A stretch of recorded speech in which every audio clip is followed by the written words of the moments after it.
naman, friends, after few months, many months pala actually, ilang buwan bago makabalik muli sa farm. So this time, may nadatnan naman isang malaki naman. Ano ito? Yung red orange variety na jackfruit galing kay the late Zach Sarian. Napakaganda nito. So ayan, malaki oh. Nagbunga siya ng 17 17 ba? 12? 12. 12, parang 16 eh. So as you can see, ito lang naabutan ko. Ito nasira yung iba. But may napitas naman. Ayan oh. 1, 2, 3, 4, 5, dami. 6, 7, 8, 9, 10. Oh, hanggang sa taas oh. Dami na pitas. Ang laki ng tangkay noon. Ang laki siguro doon ano. Oh, yung pwede, nalaglag oh. Oo. Yung mga nasira. So, ito, pipitasin ko na lang kahit hindi pa hinog, pero matured na rin. I hope may hinog na lang. So, para pag makita ko yung loob. Kasi bagong variety ito. Okay, so since tapos na ang season, hindi na mabubunga yan. Next season uli yan. So, this time, magpo-proning na lang. So, ito, hindi na kailangan. Ay, dried na. Bawas. Yan. Dried na. And this time, bawasan natin din ito. Yan.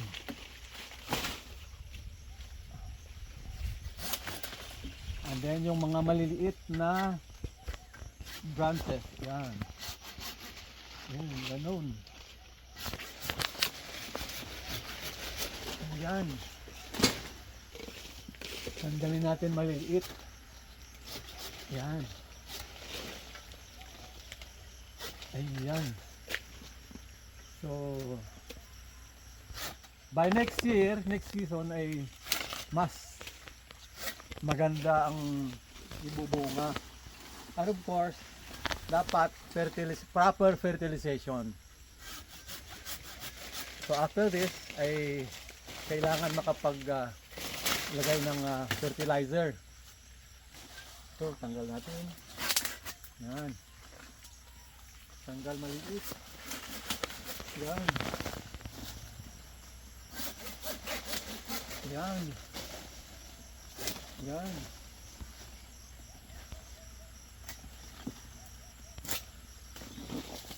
Cut.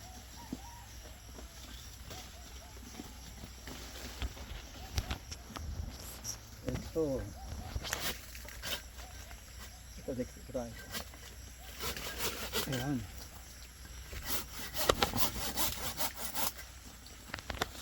Ayan. Tanggal na yun. Aha. May hantik. Nangangagat. Oh. Sa tenga. Nangangagat.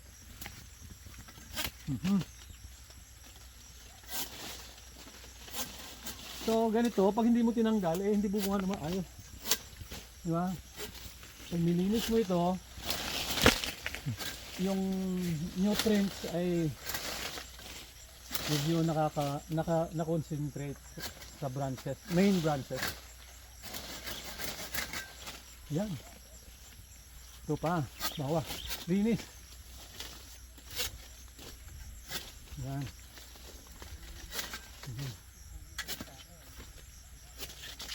Dami binunga nito.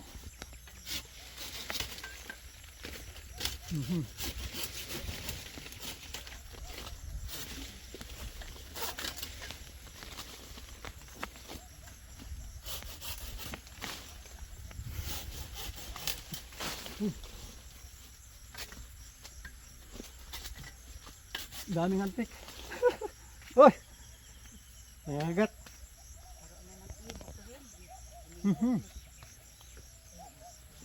Dami.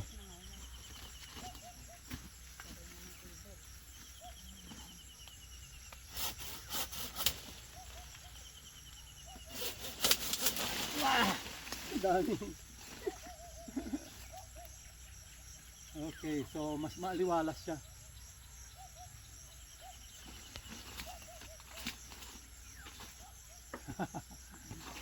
Dami, dapat makapag-spray. Teka.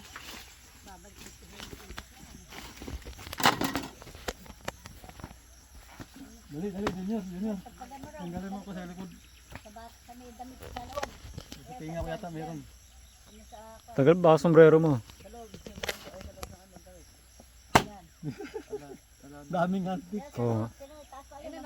Nakagat ng antik. Yan po siya. Uy, yung sa likod meron. Sa loob yata. Ayun. Masyado kong manggat yung ibok na yan. Wala na? Okay. Masyadong manggat yung ibok na yan. So, kasi mas malaki ang sanga, siyempre mas mag-usog, mas magandang bibigay na bunga niyan. Saka yung sunlight, yung araw, tagusan.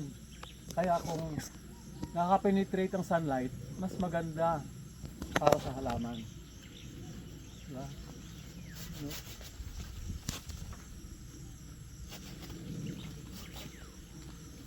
So yung maliliit kasi na sanga yan, hindi naman magbubunga yan eh. Dito lalabas yung bunga sa mga malalaking trunk, malalaking branches.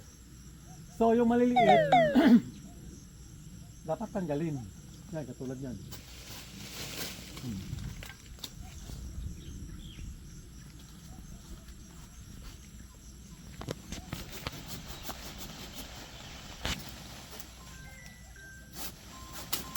Tapos na sila. Nakunan mo ba ito? Okay. So ito, tanggalin ko na.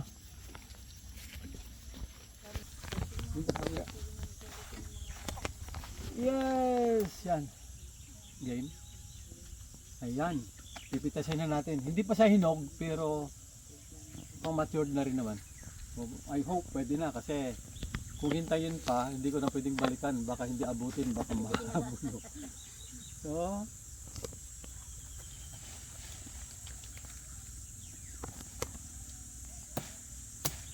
ayan. Malaki din, no? Ganda. Ngayon ako hindi. Thank you, Lord. Ngayon lang nagbunga ng malaki. Ang ganyan dati. Oh, maliliit. Sa ganun yan. Nagbunga niya. Ngayon lang nagbunga ng ganyan. Meron mga mas malaki dito na pitas. Meron kay Henry. Kasi ito, oh.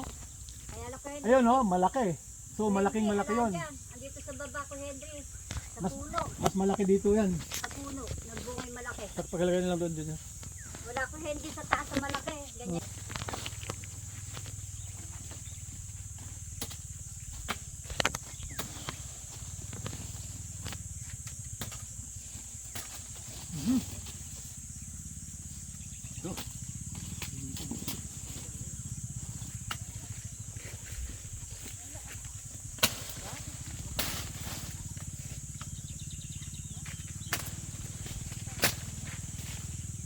Yan! Bawas sanga para dagdag bunga. Bawas sanga, dagdag bunga.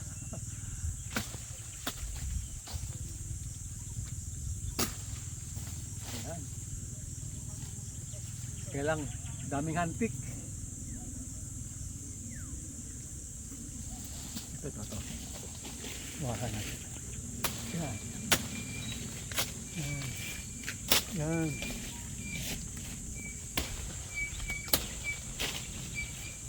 Yan. Bawas. Okay. So, ito yung jackfruit. Tinanim ko ito about 2 years ago. Almost magti 3 years na ngayon. Nagbunga siya after about 2 years lang. So, second fruiting niya. Unang bunga, 2. Itong nakaraan, 16. Dami. Okay, doon naman tayo sa avocado. Ay, itong ibang langka. So, sexy ah. Ha? Mukhang ano tawag nito? Kahili-hili na. Okay. Kita mo. Ting, naalala mo. Pinayat mo na yun ano? Ako, tingnan mo, pinayat. Musta ba? Pero mas mukhang ano ka ngayon, maliksi. naka-recover po. Di ba? So, ako rin ngayon pumayat pero mas magaan ang mas pakiramdam. Although nakarami yun lang hina ako kunti. Ilan taon na po kayo na? Ha? 70. Bukali na po ang ganda rin natin. Ito 65, 64 po. 64. So itong pinapaliwanag ko, kapag ginawa mo ng maayos, dito kinukumpara ko sa langka. Ako nagtanim yan. Saka ito, saka yung isa na yun. Kumpara mo naman doon sa mga hinayaan ko. Ito sir, dapat ito maparmal, Oo nga. matamnan. Yan nga. Tama natin ng ng kalabasan na. Kasi Okay, yung kanina ay red orange flesh na jackfruit galing kay Saksaryan. Ito naman ay Aviark, variety from Leyte. Yung sabi nga nila is the sweetest jackfruit daw in the world yata, ano? So tingnan nyo, maganda rin, no? So ang pagkakaiba kumpara dun sa iba, yung paghukay, kaya mahalaga yung pag nagtanim, malaki yung hukay. At least 2x2 or 3x3x3. Yan ang natutunan ko kay late Bernie Dizon, yung our famous pomologist. No? So kailangan 3x3x3, tapos talagang magandang soil ang gagamitin. And then lalagyan mo ng fertilizer sa ilalim. Kaya ang resulta, ibang sayo. Kumpara mo doon sa ginawa ng iba na hindi ko na supervise. So basta't binutasan lang, nilagay, that's it. So ang layo, i-focus mo yung iba. Yan, focus mo yung itong pera. Yan. So ang layo, kukumpare mo dito, kukumpare mo dito, sabay lang yan tinanim. So napakahalaga yung proper preparation bago magtanim, no? Hindi lang basta hukay mo lang tanim, hindi. Proper preparation ng hukay, saka yung yung preparation ng soil. Okay? So now this time nagbunga dito, nagbulaklak pero hindi natuloy yung karamihan. So this time puprone na lang natin. So ganito. So bawasan natin itong maliliit.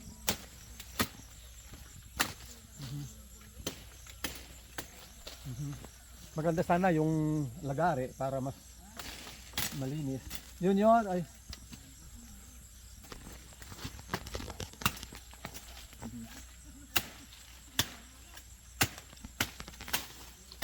Yun. So ayan. Linisin natin.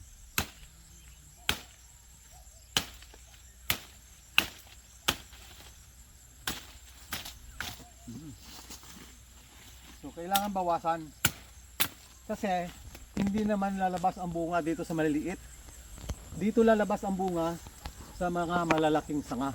So tanggalin natin para ang nutrients ay mapupokus doon sa mga main branches na that will produce yung fruits, no? So ito, tanggal yan.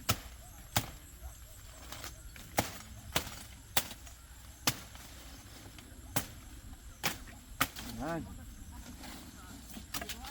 And of course, proper fertilization din.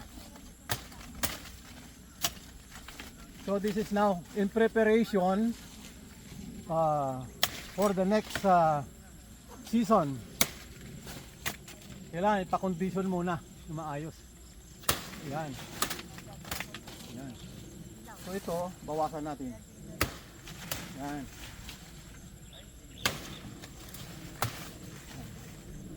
Yan. Bawas.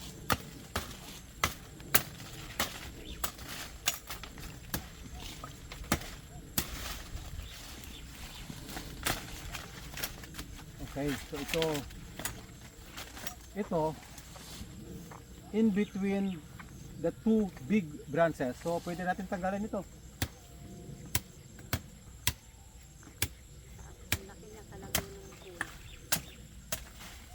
Okay. So through and through ang sunlight at maganda para sa halaman yan.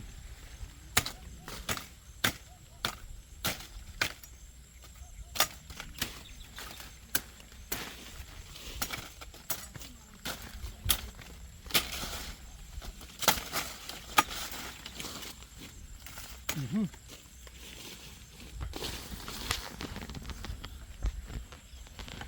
Yun yun, pakiabot mo nga yung lagari.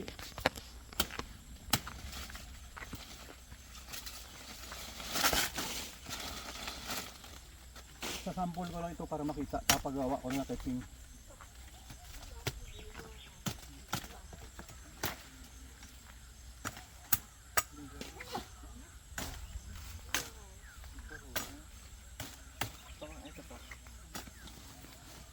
So nakikita mo Junior kung paano.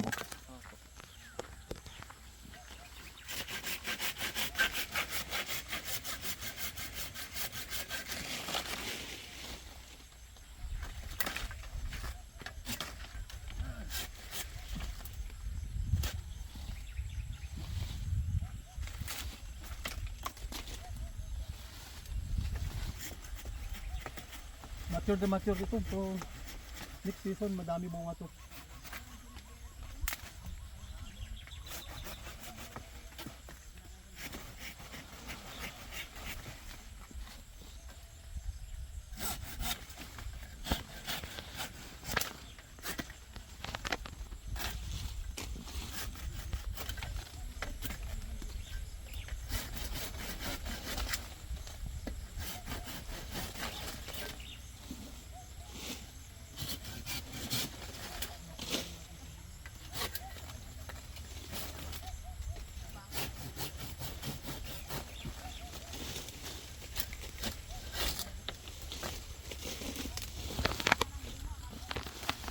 Yun.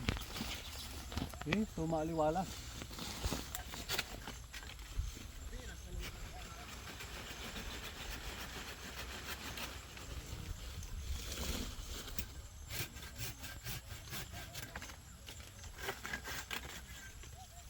Yan. Okay. Kulang pa sa kabila.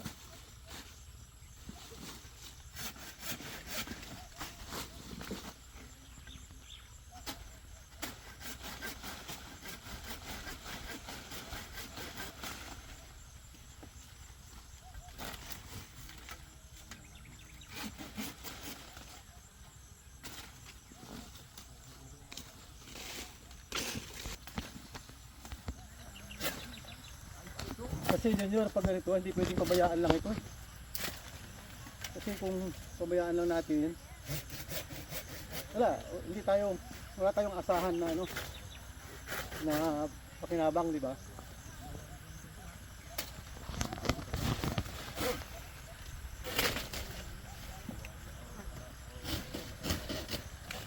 Ayan. Pwede na. Pero ito kong tanggalin.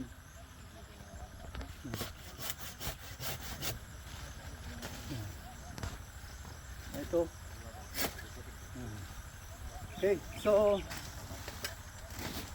makikita nyo maaliwalas na. So most likely by next season ay mas maganda ibubunga nito. So again, this is an aviark variety. Napakaganda ng branches, oh.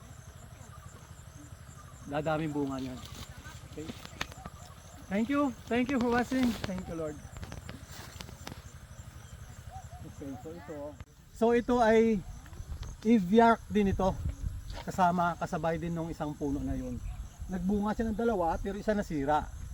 So this is only more than 2 years lang ano. Apo. Mahigit lang 2 years ito. Oo. Mahigit pa lang 2 years. Okay. Ang ganda ng shape, oh. Balutin ito mamaya. Ha? So, after this, so, kailan pruning uli. So, preparation. Ganda ng branches niya. So, hopefully, pag naalagaan ng maayos, mas bubunga next season. Bubunga na mas marami ito. Kasi, mapapansin nyo kasi, sa ayos pa lang ng trunk, saka yung branches, makikita mo na kung gaano ibubunga nito. Maganda. So again, in preparation for that next season, tanggalan natin, bawasan din natin ito ng ano, itong mga maliliit, o yan o. Tanggalan yan. Yan.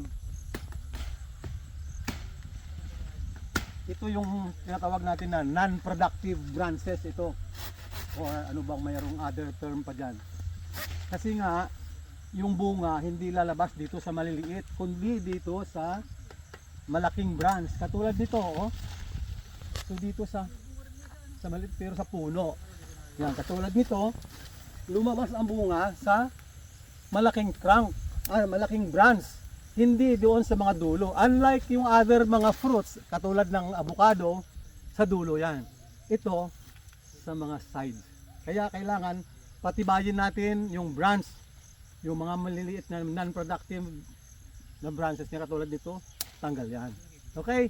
So I hope you learned something about the proper way of taking care of your langka or jackfruit. Kung aviark man yan or yung Vietnam latexless or anong whatsoever. Proper way ng pruning is very important. Okay? Thank you for watching.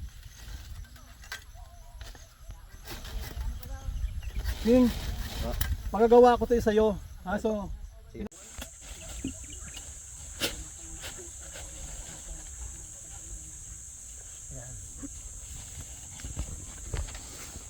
so ngayon, hello.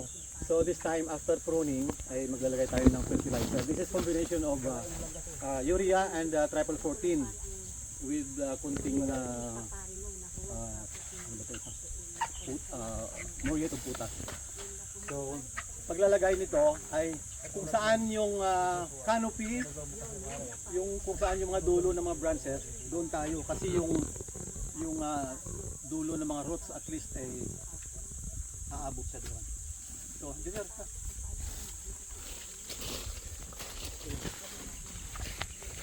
So, katapat halos dito sa dulo ng canopy. Yan. So, kailangan takpan. Ayan, dito pa.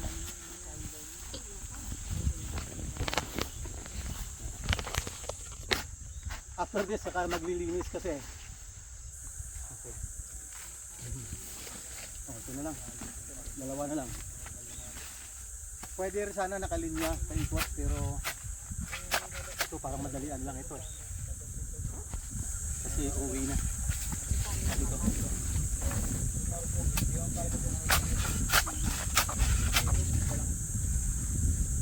Okay. Sige.